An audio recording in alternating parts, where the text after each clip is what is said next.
Question number 27। और इस question में हमारे पास एक इलेक्ट्रिक फील्ड है जो कि z डायरेक्शन में है। सो दिस इज सपोज दैट ये हमारी z डायरेक्शन है और इसमें एक इलेक्ट्रिक फील्ड है, बट ये कांस्टेंट इलेक्ट्रिक फील्ड नहीं है। This electric field is changing. और जो रेट गिवन है in the question that is इसको हम लिख सकते हैं DE/dl। Rate of change of electric field is 10⁵ Newton पर कूलम पर मीटर। DE/dl यानी rate of change of electric field. ये इलेक्ट्रिक फील्ड कांस्टेंट नहीं है, यूनिफॉर्म नहीं है, ये डायरेक्शन तो खैर सेम है, बट इसकी जो स्ट्रेंथ है वो इंक्रीज हो रही है पॉजिटिव z डायरेक्शन में। इसमें एक डायपोल है और वो जो डायपोल है क्वेश्चन में ये बोला गया है कि जो उसकी डायरेक्शन है वो नेगेटिव z डायरेक्शन में है। तो जो डायपोल मोमेंट है वो हमारा नेगेटिव z में है। इसका कहने का मतलब ये है कि ये है पॉजिटिव और ये है नेगेटिव, क्योंकि जो डायपोल होता है उसकी डायपोल मोमेंट की डायरेक्शन माइनस से पॉजिटिव की तरफ होती है, negative to positive. So this is -q and this is +q। Question में पूछा गया है कि find force, total force and second हमें टॉर्क फाइंड करना है। ये दोनों फाइंड करना है। सबसे पहले फोर्स देखो माय डियर, एक बात आप हमेशा ध्यान रखना, जब भी आपके पास कांस्टेंट फील्ड होता है, कांस्टेंट इलेक्ट्रिक फील्ड, तो उस केस में जो नेट फोर्स होता है वो 0 होता है। ये हमेशा ध्यान रखना। अगर आपके पास, अगर इस क्वेश्चन में ये होता है कि इलेक्ट्रिक फील्ड यूनिफॉर्म है और नेट फोर्स बताओ, तो आप बिल्कुल देखते कह देते कि नेट फोर्स 0 होगा, बिकॉज जो कांस्टेंट इलेक्ट्रिक फील्ड है उसमें नेट फोर्स 0 होता है। लेकिन यहां पे ऐसा नहीं है, यहां पे यूनिफॉर्म नहीं है। अब यहां पे नेट, तो देखो वैसे तो सीधे फॉर्मूला इसका होता है force is equal to Q into DE, लेकिन ये क्यों है मैं आपको थोड़ा सा समझा देता हूं जिससे आपके कॉन्सेप्ट थोड़ा बेटर हो जाए। यहां पे हमारे पास एक ये है +Q, तो +Q में अगर मैं बात करूं फोर्स की, तो आप जानते हैं फोर्स का फॉर्मूला होता है Q into electric field. It's a very famous formula. Positive Q की वजह से Q तो ये है, और यहां पे देखो इलेक्ट्रिक फील्ड यहां पे तो E है, लेकिन ये इलेक्ट्रिक फील्ड इंक्रीज हो रहा है जैसे कि आप उस डायरेक्शन में जाओगे, तो यहां पे आते आते इलेक्ट्रिक फील्ड E+DE हो जाएगा, यानी बढ़ जाएगा।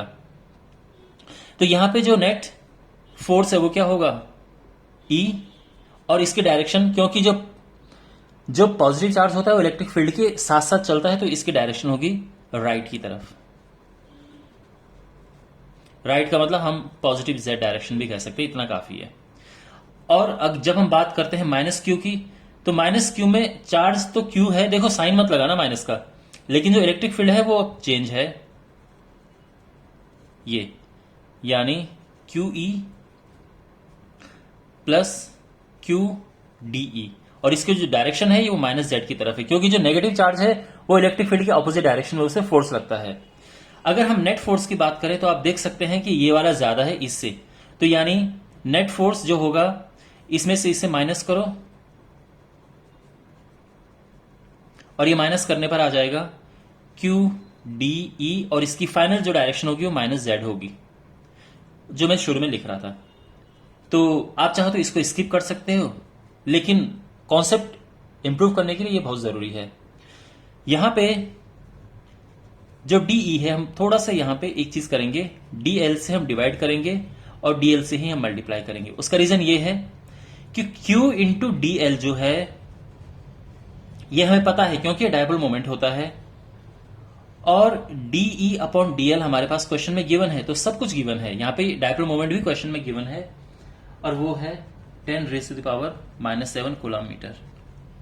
तो इसको हम चेंज कर देंगे, and this is dipole moment P into, इसको हटाओ नहीं तो क्रॉस सा लगेगा, dt, और इसकी वैल्यू पुट करने पर क्या आएगा, जो ये है ये 10⁻⁻7, और जो ये है ये हमारे पास 10⁵ है, एंड ये टोटल है 10⁻²। लेकिन सबसे इंपॉर्टेंट बात ये है कि जो इसकी डायरेक्शन है वो माइनस जेड डायरेक्शन में है। ये है, देखो हो सकता आप चाहो तो यहाँ पे माइनस साइन लगा सकते हो, बट बेस्ट है कि जब हमारे पास वेक्टर क्वांटिटीज होती हैं हम उनमें plus Z, minus Z, right, left, A B, B A, इस तरह से डायरेक्शन लिखें instead of using signs here. तो फोर्स हमें पता चल गया, पहले पार्ट का आंसर आ गया है। Now let's discuss second part. Second part बहुत स्मॉल है, we can discuss here. Talk यहां पे क्या होता है, देखो टॉक आप जानते हैं पीई साइन थीटा है। पी लेफ्ट हैंड साइड में यानी माइनस जेड एक्सिस में है, यानी P means dipole moment. Electric field positive Z direction में है, तो सिंपल सी बात है, इनके बीच का जो एंगल है वो 180 डिग्री है। एंड सिंस साइन 180 जीरो, तो ये टॉर्क इसका जीरो हो गया। तो this is our answer of second part. Okay, see you in the next question.